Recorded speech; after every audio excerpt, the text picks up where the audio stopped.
What's up, guys? Ron Harris here, MD Online Editor. In my last Ask Ron video, I solicited questions. I asked you guys what you wanted me to answer. You did so, and most of your questions, all your questions about drugs. Well, what did I expect, right? So I'll answer all your questions. Here we go. First question, gentleman named Martin. For the first time, I tried testosterone on May 1st, 2020. I injected myself in the stomach. I injected the entire vial of 10 ml. Is that the correct way? Can anybody tell me? Quick answer, no. No, that is not the correct way. I've said this before. If you're going to use steroids, and I'm not going to tell you to use them or not to use them, but educate yourself. Do some research. It constantly puzzles me how many people will embark on steroids. They'll start using them knowing nothing about what they are, how they're used, the right way to use them. They might ask somebody at the gym, or they might ask whoever sold them to them, how do I use these? There's so much information out there, guys, so much. I understand it's confusing because there's so much, and some of it contradicts each other. I can recommend an excellent book. It's called Anabolics 101 by William Llewellyn, just released its 11th edition. He's probably the world's foremost authority on steroids. Breaks down everything. He has 5 contributing doctors writing in there also, including Dr. Tuliados from Greece, Dr. Thomas O'Connor. Now, it's not cheap. It's $79.99 for that book. So a lot of you guys will say, screw that, I'm not going to pay that. It's funny, you'll drop $500, you'll drop $1,000, you'll drop thousands of dollars on drugs, but you won't pay 1 nickel to learn how to use them correctly. And that's kind of sad. So guys, please, it's like, if you don't know how to drive a car, you probably know you shouldn't get behind the wheel of a Lamborghini or Bugatti. You're going to crash and die. It's just a powerful machine that you don't know how to control. Steroids are powerful drugs. They're not going to kill you right away, but if you use them incorrectly for long enough, they will kill you. So this gentleman had a bottle of test, standard bottle of test. Most steroids come in little glass vials of 10 milliliters. The potency will vary. Typical testosterone underground test that you're probably getting. The concentration is going to be 200 milligrams per milliliter. Sometimes you see it's 250, like a Sustanon. Sometimes 300. There's very high potency tests of 400 mg per mil. I think I've even heard of 500. But anyway, standard, most of the time what you're going to see is either 200, 250, or 300. So typically what most people will do is inject 1 ml, not the whole bottle. So 1 ml, the bottle is 10 ml. You take the needle and you draw out 1 ml of the testosterone. You inject it, not in the stomach, guys. Skin of the stomach is where you put something like growth hormone or insulin. You don't put your steroids in there, oil-based steroids. You inject your steroids into your delts. You inject them into your glute. People have spot injected in other areas. I don't recommend. The 2 safest areas have the least nerve endings, and they seem to be just the most effective for most people. Are the glute, are the side of the delt, side delt somewhere, and the upper outer quadrant of the glute. So if you take one of your ass cheeks, guys, divide it into 4, the upper outer quadrant. So if you're facing forward, you feel behind you to your right butt cheek, the top quarter of it. Feel behind you to your left butt cheek, the top quarter of that. That's where you want to inject. You don't want to go down further. If you ever hit your sciatic nerve, which runs through the middle of the glute, you're gonna be a world of hurt. So typically 1 ml, and how often? It depends on how much you're going to use. Some people will just use 200 to 300 per week. That's more of a TRT dose. Other people will use up to 1 gram. So it depends on I don't know how much you want to use. If you're a beginner, I wouldn't recommend using more than 500 milligrams per week. You don't need it. I've seen so many guys start out on very, very high doses. It's unnecessary. It's like the first time you drink, you don't need to drink a whole bottle of vodka. A shot or 2 will probably get you hammered. So there's no need to drink the whole bottle. When you start using steroids, like an old hair product commercial used to say, a dab will do you. You don't need much because it's fresh and new to your body. Your body's never been exposed to this agent before, to this drug.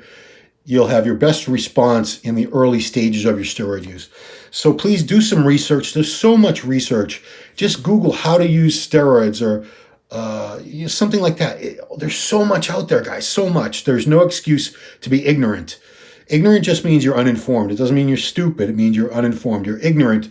You're unaware of how to properly do something. So find out how to properly do it before you start using steroids. Please, please, guys. Okay, next question was, please, before, when you cut weight for your prep competition, so for my contest, when I dieted for contest, did you keep lipids or carbs? Okay, so that's his first question. So he wants to know, did I keep fats and carbs in my diet? Absolutely. I always kept a good amount of carbs, even when I was dieting. Even toward the end, I never went below 150, 200 milligrams of carb, or grams of carbs a day. Maybe there were some extreme cases where I was trying to get that last bit of fat off at the very end, where I'd go 50 to 100 grams of carbs a day. And fats, I always kept fats in there, healthy fats, things like whole eggs, salmon, nuts, things like that. I wasn't really into olive oil or anything like that, avocado oil back then. But I always kept it in. So on days I would have higher amounts of carbs, I would have less fats. On days I had lower amounts of carbs, I would increase my fats. So my calories were pretty consistent. I was either getting those calories from carbohydrates or fats. So I was pretty consistent, but I never dieted on zero fat, never dieted on zero carbs. And if you check my Instagram at Ron Harris Muscle, you'll see I got into very, very good condition on many occasions when I competed. I was known for my condition. Never the biggest guy, never had the prettiest physique, but I got ripped. Next one, he says, what is a current dosage of a pro on prep and off season?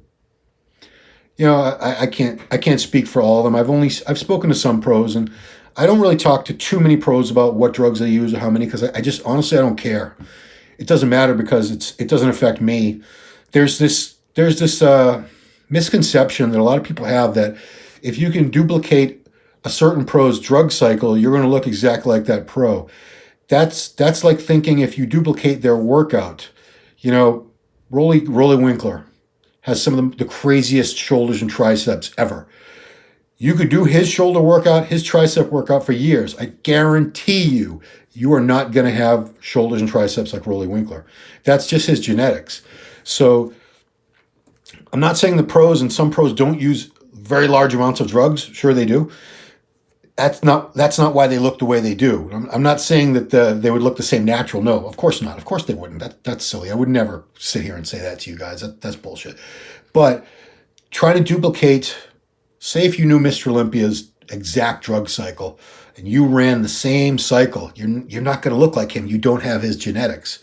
But anyway, most of them use a gram of test a week, 600 milligrams to a gram of something like Tren, Equipoise. You can look it up. When they compete, it's like Masteron, Primo, Winstrol, more so than the more androgenic things. They don't use as much test. Things like dbol, Anadrol. They go toward the more anabolic end of the spectrum and go heavier on those drugs. So they'll run like Primobolan, Masteron, Anavar, things like that. For the off season, most of them are pretty simple, I think, from the guys I've talked to. Test in DECA, test in Tren, test in Equipoise, throw in an oral like dbol or Anadrol. Almost all of them use, a lot of them use insulin. I shouldn't say almost all of them. Almost all of them, if not all of them, use GH. And they run higher amounts than what normal people, because they can either afford it or because it's being provided to them for free. So you'll hear about guys using 2 to 3 IUs of growth for anti-aging purposes and body fat management. A pro will run 8, 10, 12, 15 units of growth a day, especially if he's not paying for it and someone else is giving them as much as they want. They'll go to town and do 10 to 15 IUs a day of that. What are we seeing? Then the gentleman goes on to say, because with genetics, some guys seem to take a lot more than others. Saw some pros taking 500 milligrams CES and 300 milligrams DECA and be huge as F. I'm not supposed to swear on YouTube. And some men's physique pros taking way more. Yeah, that's another thing. It's another genetic component that it's not really well understood. Some people respond much, much better to steroids than others. And those people don't need large amounts. They don't. And it boggles your mind, and you don't believe it. When some of these people will come out and say, this is what I use, they're just called liars. That's a lie, because, say you found out your favorite pro does 600 milligrams a week of test and 600 milligrams a week of deca, and you use twice that amount per week, and you look nothing like them. So in your head, you're saying, he must be lying. He must be using a lot more than that, because if I'm using more than him and he's bigger than me, that doesn't make any sense. Again, it comes down to genetics, and it's not just the genetics for the muscle bellies and things like that. It's a genetic component that some people just respond so much better. They blow up when they take steroids. There's a lot of people out there, I shouldn't say all, most people are average. Most people get average results from steroids. So they'll take them and they'll look pretty good. Nothing spectacular. Some people take steroids, same amount, boom, they blow the F up. It's like a nuclear explosion of muscle growth. Then on the other end of the spectrum, the people that respond very poorly, they barely put on any muscle. It's just a lot of water retention, high blood pressure, they lose their hair, they get acne, gyno, they just get all the side effects and little or no muscle growth. There are people that respond that poorly to steroids. I've seen them, and it's unfortunate because a lot of them really ruined their health, just did more and more because they just kept thinking, well, if this isn't working, if 2 grams a week isn't working, I need 3 or 4 or 5. They just keep upping the doses, and they get puffier and redder and zittier, and they don't look any better. Whereas you will see some guys, and I've known people, and they have no reason to lie to me, no reason at all. They'd had nothing to gain. I wasn't going to tell anyone else what they were using, and they told me what they were using, and I was like, wow, that's it?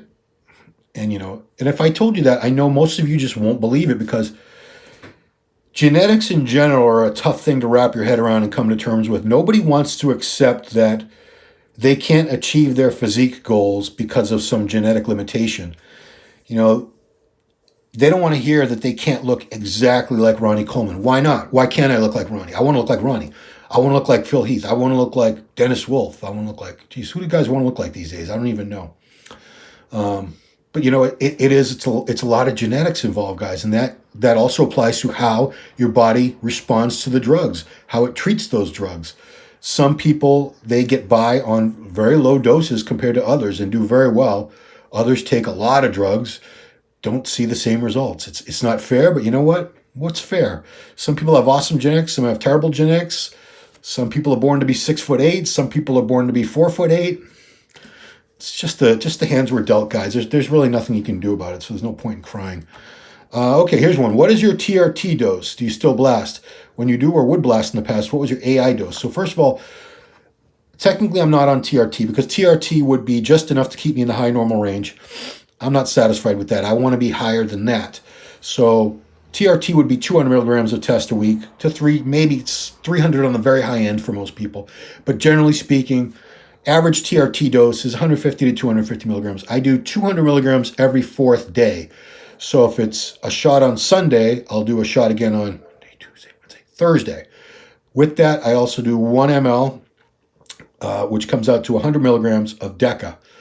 That's for my joints. My joints are shit. I have horrible arthritis in my shoulders. I don't need to talk about my injuries. I've done that enough. But that's why I use the deca. And I might switch that up with equipoise or something at times. And I do this all year, and people are freaking out. They say, how can you do that? I'm 50 years old. They say, you're going to die. Your health is... So I'm going to read you some numbers, guys. This is my last blood work a couple months back. My total test was 2207. My free test was 704. My bioavailable test was 1388. My estrogen's very high, but oddly, I don't have any bad symptoms, so I don't need to manage it. I've actually discussed this with Dr. O'Connor on his show. My free estradiol is 5.48, which should be 0.45 or lower. Mine's 5.48.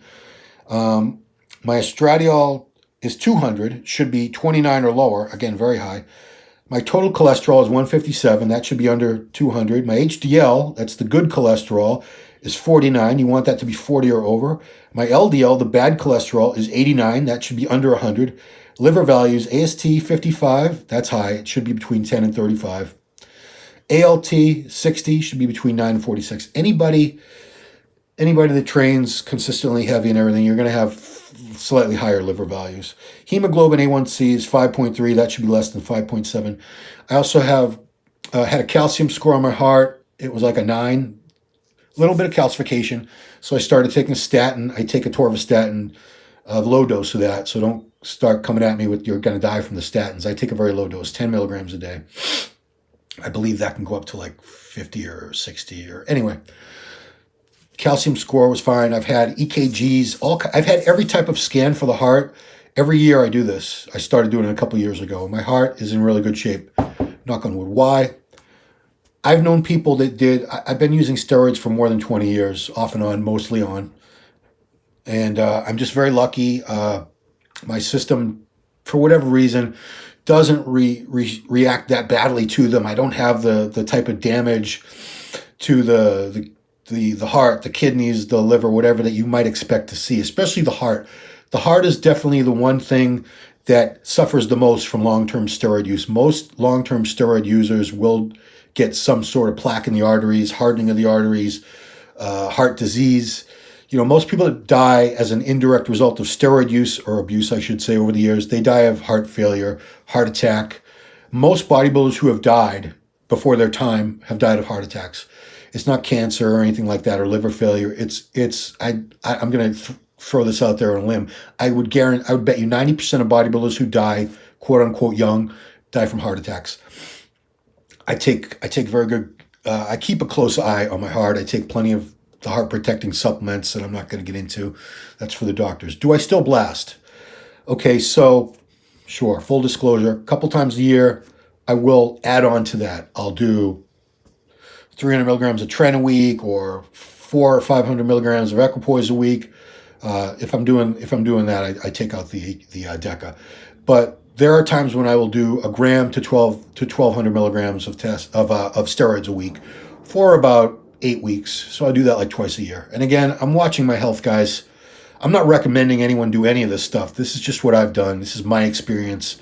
Again, I'm very fortunate that my body is able to tolerate this stuff for all these years. I mean, if I saw problems with my heart, believe me, I would go down. I would be much, much more conservative. I would do 200 milligrams a week or whatever. I do want to live. I'm not in this to die. I have kids. My kids are 26 and 20. He'll be 21. So I want to see my grandchildren. I want to see them grow up and become adults and do all that stuff and have grandkids I can spoil, all that. So, you know, because I lost my dad when I was 16. So I want my kids to have me around for quite a while longer. When I blasted in the past, what was your AI dose? I've used AIs so infrequently over the years. And again, my estrogen's high. I could take them and knock it down, but AIs also have a lot of problems. They tank your good cholesterol, for one thing. You know, I never got gyno. I'm very fortunate with a lot of this stuff, and I can't tell you why. And I'm not making excuses. It's just, it is what it is. So, you know, back in the day, I would do PCT long ago after cycles. I would do Clomid or Nolvadex or whatever. I was half-assing. I don't know what the F I was doing. But the only times in recent years, and this is going back, recent being like 2013, when I did the Universe and the Masters Nationals, I did use Arimidex toward the end of my prep. I'd say the last 6 weeks, and I found that was really useful for getting my glutes and hams really leaner, drier looking. It seems like without those, I can't get that really crisp look to them. And I did want to throw out my most extreme cycle because everyone wants to know that. So the show that I probably looked the best at, if you've ever seen on my, I'll throw these up, on my Ron Harris Muscle Instagram, I throw up a lot of pictures from this one show, the 2002 New England, where I had blonde highlights. Yeah, douchey, I know, what a douchebag. But I looked really good at that show. I was 212 pounds the night before. I took a diuretic and I weighed in at 202. But I was in great condition, man. I was shredded for that show, and it was a good look. I was 32 years old. Took second in the heavyweights out of like 12 guys. It's still a lot of people around here tell me that's the best they ever saw me. Anyway, this was probably one of my most extreme cycles. It was toward the end of the prep because prep cycles are much, much more intense. The doses are higher. You're using a lot more different compounds. Off-season cycles, pretty simple. 2 or 3 drugs. I'll get to that in a minute. But prep, so this is what I was doing for that show. This is back in 2002. A testosterone blend, so I was using like a Sustanon. 1,000 milligrams a week. So probably I was doing 250 4 times a week. Trenbolone acetate, I was doing a total of 750 milligrams. That was done every other day, split up that amount, 750. Winstrol, I was doing tablets. I was doing 250 milligram tablets a day. My liver values were screwed after that show. So that was 700 milligrams a week of Winstrol. Equipoise, 400 milligrams. Clomid, that was my my estrogen blocker back in the day. 350 milligrams, so 50 milligram tab a day, 7 days. And I was using an underground thermogenic drug called Heat Miser, 28 ml per week. It was a bootleg. It had T3, clenbuterol, and yohimbine in an oral solution. So the gear total there was 3,200 milligrams. That was a big cycle for me. I don't think I ever went higher than that. If I did, it wasn't by much. And I did it maybe a couple times. Most of the time, I never went over 1.5 grams. So like 1,500 milligrams. I think there were a few times I went to 2. But for the most part, I like to stick around somewhere between 1,000 and 1,500. Now I go much more moderate because I'm older and I'm not going to get much bigger, guys. I know a lot of you guys, you're 20 or 25 years old, maybe even younger, and you're thinking, I'm going to get bigger and bigger forever and ever. Dude, if that was the case, we'd have like 90-year-old men that with 1,000 pounds ripped. It doesn't work that way. You're going to gain muscle up to a certain point. You're going to make gains up to a certain point, and then you'll be done. It won't matter how heavy, how much harder you train, how many more drugs you do. That's it. That's as big as you're going to get. Anyway, what was your typical off-season cycle when you were competing? I kept it simple. I always kept it simple. Test and deca. The amounts would be like 500 or 600. Now I know that you should use a lot. You should use more test than you use deca. Back then, I kept it like equal. So like 500, 500, 600, 600, something like that. tbol, equipoise, and winstrol. I used to like to start off my cycles with orals just so I felt something right away. So I would do like the first 4 weeks of my cycles, I would always use dbol or Anadrol, mostly dbol. I didn't get Anadrol that many times. dbol I was able to get easier. And anyway, I would just want to kickstart a cycle with orals. I don't use orals anymore. I just don't feel the need for it. Test, tren, and dbol was another off-season cycle. Test, tren, deca. I mean, if you can't grow on these simple combinations, stop looking at the drugs. Look at your training. Look at your rest. Look at your nutrition. I know I sound like a grouchy old man here, but don't count on these drugs to do the work for you guys. Steroids work better the harder you work. Does that make sense? So if you bust your ass in the gym, train really, really hard, striving to get stronger in the muscle rep growth rep ranges, keep the muscle under tension, have good mind-muscle connection. You're getting all your meals in, 5-6 good meals a day, good nutrition. You're getting 8 hours more quality sleep a night. That's when you're going to see your best results from steroids. If you half-ass your nutrition, if you train like a pussy, sorry, a lot of guys do. And if you don't rest, if you're out partying or you're up all night playing video games or watching Netflix or, I don't know, smoking dope with your girl. I don't know what you're doing all night, guys. But if you're not resting and you're not getting enough food and you're not training hard, don't think these drugs are going to make you into a Mr. Olympia. You're not going to get the results you want. Last question. Can you share your experience with Primo and tbol? Primo, I think I used Primo twice in my life. I didn't find anything special about it. I'm assuming the person asking is asking because that's what they can get and they want to know what the results are going to be. All steroids work. Turinabol is a drier form. It doesn't have the same water retention effects per se as dbol, but it's very similar with the size and the strength gains. I did like Turinabol. I used it a couple times. The old Haladrol 50 product Gaspari Nutrition made back in the old days, like 2004, 2005, that was later found to be Turinabol. And I'll tell you, that stuff was the bomb. I love that stuff because, it was a drug and I was taking it and making awesome gains. So, of course, I loved it. Primo, yeah, I'm not really qualified to speak on Primo. I've used it for one show, I think. I just never it was always hard for me to find. I could always find other things. You know, I'd ask my guy. I'd always had some source. And there were a lot of times when I had just limited menu of what I could get. And a lot of times they didn't have primo. So I'm like, all right, forget it. Don't worry about it. I'll just get this or that. So, you know, and again, you know, I'm not a drug expert, never claimed to be. I wasn't the greatest bodybuilder, never claimed to be. These are just my experiences. If they're helpful to you at all, that's great. That's what I'm here for, guys. So appreciate you watching. Keep sending me questions. I like to do these videos and answer any way I can. So that's it. Please subscribe to the channel. Hit the bell so you know when we have new videos. And we'll talk to you next time. Bye-bye.